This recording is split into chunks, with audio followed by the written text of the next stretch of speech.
So we have Zoe Sikoski. She's a junior studying supply chain and information systems, and she's going to give a presentation on how Penn State tennis has served her.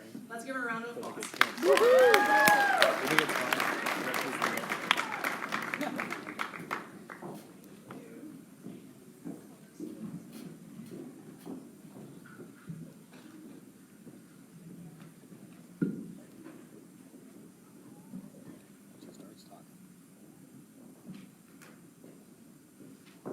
Tonight, I am going to teach you all how to hit a serve.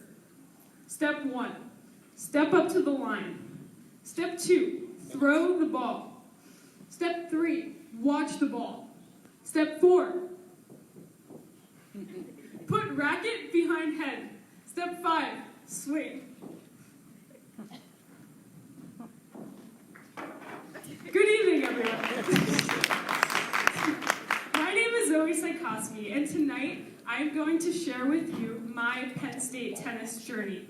I will start by explaining how it began, and then I will tell you all what I learned throughout it, and finally, I will tell you how you can create your own timeline.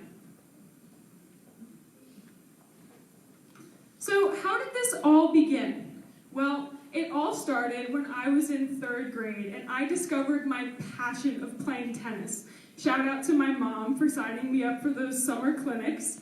I played on the middle school team, high school varsity team, but that's a whole other timeline for a different day.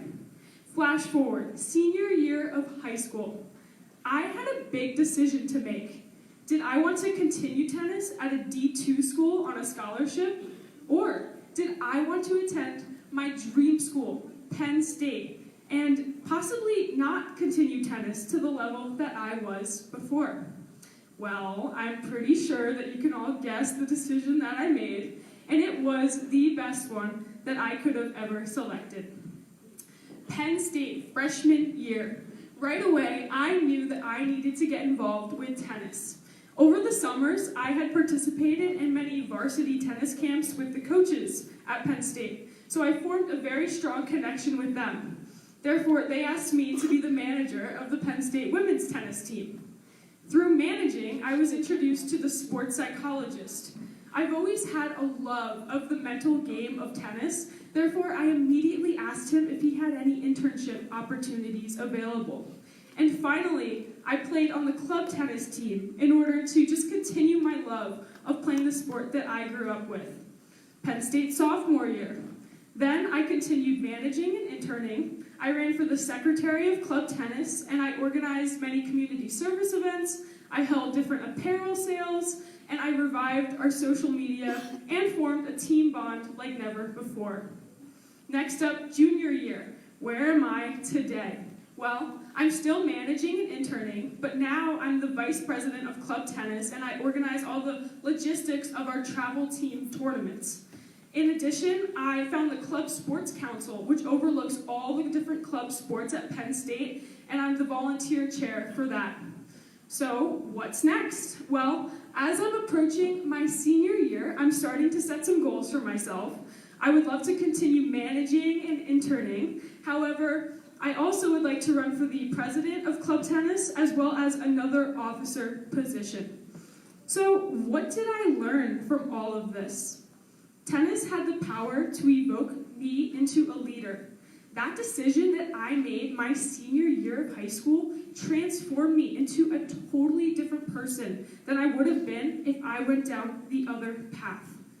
Extracurriculars are the most important way to learn so much more about yourself. So now you may be asking yourself, how do I form my timeline? Take it step by step.